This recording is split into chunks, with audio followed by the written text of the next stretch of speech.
What's your move? You're new to investment real estate and you're trying to decide what type of strategy you should start with. This episode also mirrors some of the initial conversations we have with investors who schedule our introduction to real estate investing call with our sales team. You're a brand new investor. Brand new. Brand new. What do you need to bring to us to help you evaluate the deal? Gosh, I mean, we love that initial appointment because I think it really digs into who are you, what are you trying to accomplish, et cetera. And so I think analyzing a deal is super huge. I think most people don't know how to, and they don't know what those factors are to really ensure that they're getting into a good transaction. And the good thing is the bank's going to restrict this a ton. I mean, the bank's going to make sure that you're getting into a sound decision. So in most cases, you're going to be limited to 70% of the after repair value, sometimes 75, depending on the location. So quick and easy math. If your after repaired value, ARV, is $100,000, they're going to want your purchase price and your rehab to be no more than $75K. In that space. And I always teach our first time investors, try to find a deal like that, because we're not trying, on your first deal, we're not trying to swim in the deep end, find some deal that just barely works. We want a deal that really works, that's sound, because you're learning in this one. So there's going to be some, speed bumps naturally of you just learning through this process. So let's not get something that already has teeny tiny margins. But what are some of the tips and tricks that we need to look at when we're evaluating a new investor to ensure they're even ready to start analyzing deals? Well, a lot of it is just knowing your numbers. So if you're looking at a rehab, okay, the three basic ones: what are we buying it for? How much is the rehab? And what's the ARV, or after repair value?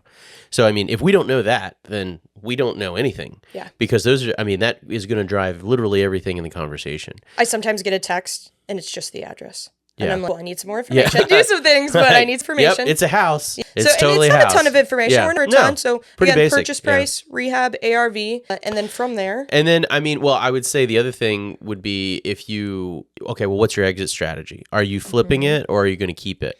And if you're going to keep it, what's it going to rent for? What do you think the annual insurance is going to be, and what are the annual taxes, right? Well, it's not every deal that works on the front end, and I say front end as in if you were going to flip the property. Not every deal that works as a flip works as a rental. That is 100%. 100% is not the case. So you need to be full. You may want to keep it as a rental, and I support you in that. If the numbers make sense, I think the opposite is true. I mean, there are definitely markets where, okay, you put a little bit of money into it, and you're going to get a better ARV, and you're going to get crazy cash flow, but you're not going to make so much on the ARV that if you flip it, you're going to maybe break even. I think of Dayton.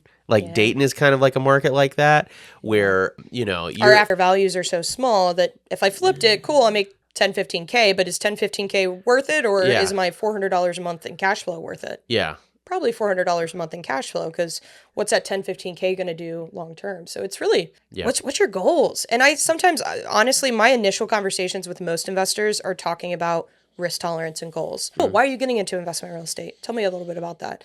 What made you get to the point of having a conversation with someone like us, so that we kind of figure out, are we trying to replace your W-2 income? Are you wanting to potentially do this full time? Is this just something that you're supplementing for retirement? Are we doing this with friends or family? What's the partnership look like? Is this just you, or is there other people involved? And then the big factor is, what's your risk tolerance like? Are we getting into flips, or are we just looking for turnkey rentals? And there's not a problem with either one of those answers. It's just, don't go swim in the deep end if you're not comfortable. Wait for that. Until you get that first deal under your belt and get kind of comfortable, don't go out of your comfort zone. It's not necessary. There's plenty of transactions that are doable in this space that are within anyone's comfort zone. What do you think are some prerequisites for somebody to hit before they start investing?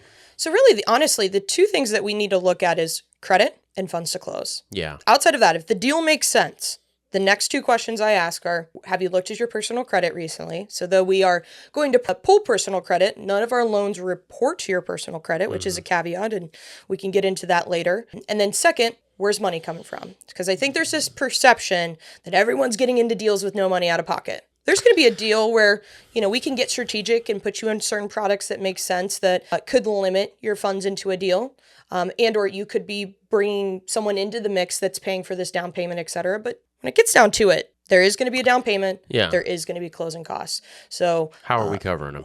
where's that coming from? Is that your bank account? Is that a home equity line of credit? Is that Grandpa Dale that's helping you out? We just need to know those answers so that Yeah. we can guide you accordingly. You hit something real solidly, and that was a home equity line of credit. Home equity lines of credit, they're fantastic because first of all, if you never use it, then you're not really going to pay anything for it. So pause for a second. What is a home equity line of credit? Oh, yeah. That's okay. So it's typically on a primary residence. That's where we take the difference between what you owe and what the value is, and up to a certain level, sometimes 100%, but that whatever that equity is, that difference, we'll give it to you in a line of credit. Now, it's not really us. No, Because no. we don't do home equity We don't lines do of those credit. things. Yeah, go to a credit union, maybe your local bank. They're going to be the best option for you for that. But it's great to have in your back pocket because if you need a little extra cash to get something done, then, you can use that. And I think a ton of real estate investors start with a HELOC. Yeah. And that's okay. Yeah. I have a level of nervousness that comes with that just because you are playing around with the equity of your primary residence. So Yeah. be mindful of that, understand kind of what you're playing with. But at the same time, if you're getting into sound transactions and you have a plan of action as to how you're going to pay down the home equity line of credit, it's super easy to use in our space. That is the key. Yep. You definitely want to have an exit strategy from the home equity line of credit. So so to get back to one of the things that you were talking about is 100% financing with zero money down.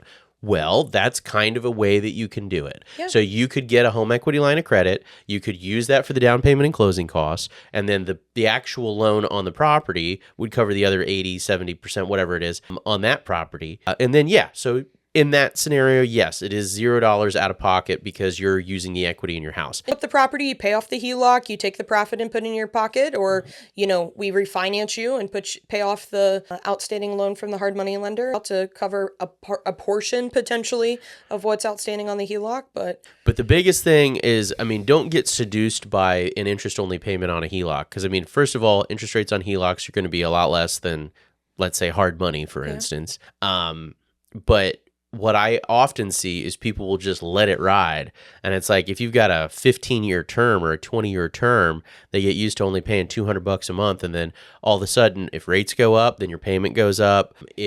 Or you just reach the end of your term. And if you hadn't come up with a plan how to do it, how to refinance it, you could be in a pickle.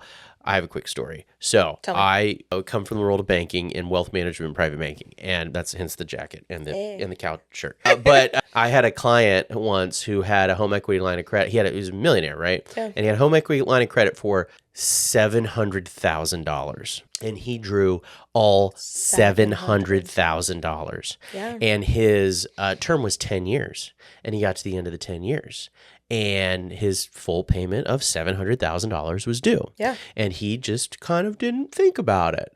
And so what happened? Well, he got I think it was a 5% penalty so he got a 5% late fee. And 5% of $700,000 is like 35 grand. So he got a late fee of $35,000 just because he didn't think about it. He didn't even care. He's like, well, it's $500 a month. I'll just do. I actually ran into that a ton I was at Huntington for years, and I was always shocked. Every time I closed on a HELOC, I was like, okay, so what's our plan? What are we going to be using this for? Like, oh, we're going to put a new patio on the back of the house. I'm like, great. How much is that going to cost?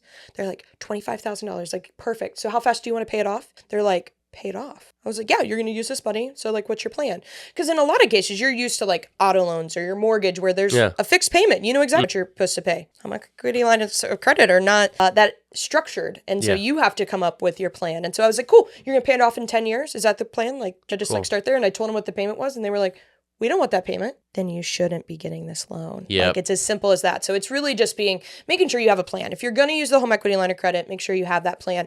But also, let's be simple. This can come out of your checking. This can come out of your savings. I don't know that I jump up and down about pulling out of retirement, but technically that's an option. Grandpa Dale. I talked about Grandpa Dale's can come from Grandpa Dale, but on your first deal, let's make Grandpa Dale part of the entity that's buying this. That's going to be easier. But again, credit and funds to close will be the main things that we ask after we say, well, I would say prior to finding a good deal. What else is going to be huge for a first-time investor to be mindful of? Making sure they have that team in place. Yeah, the team. The team, like who's going to be flipping this property with you? What contractor are you going to be using? How are you finding your deals? Who's going to be part of your team to ensure that this first deal is solid? Yeah. And I think too often people get excited, and They I get the appreciate. fever. I mean, to be honest, I mean, fever. we have 14 doors, and I still get excited every Yeah. time I land a transaction. So I don't want to downplay the excitement. I don't want to take that away from anybody, but don't let it control getting into a deal or not. The good thing is every time I get a transaction, no matter if it's a first-time investor or honestly even the guys that are big names, I look at it as if it's my deal. Yeah. I look at it as if it's my transaction, and I'm taking it down, and I look at it and I'm like, wait a second. Why are we doing this? Yeah. And I always ask the question, hey, what am I not seeing on the number side of this? Is there something about this deal that I'm not seeing? Maybe it's going to cash flow super great on the back end. Sweet. Didn't know that yet. Now it makes sense as to maybe why you're leaving some money in this transaction. Or, hey, we're going to use it as a short-term rental and the cash flow is insane. Sweet. Awesome. Let's talk more about that and make sure that we're positioning you in loan products on the back end that make sense for that. Maybe it's in a really appreciating area. It makes me nervous because appreciation is not guaranteed. Appreciation is not guaranteed. So Columbus, Ohio, highly appreciating expected city. Doesn't mean it's guaranteed, which is, something that you have to keep in mind and make sure you're not making your real estate transactions because of appreciation solely. So just really figuring out all those moving parts before you start that first deal. Yeah. Start making those moves, and we'll be here to support you in that. Absolutely.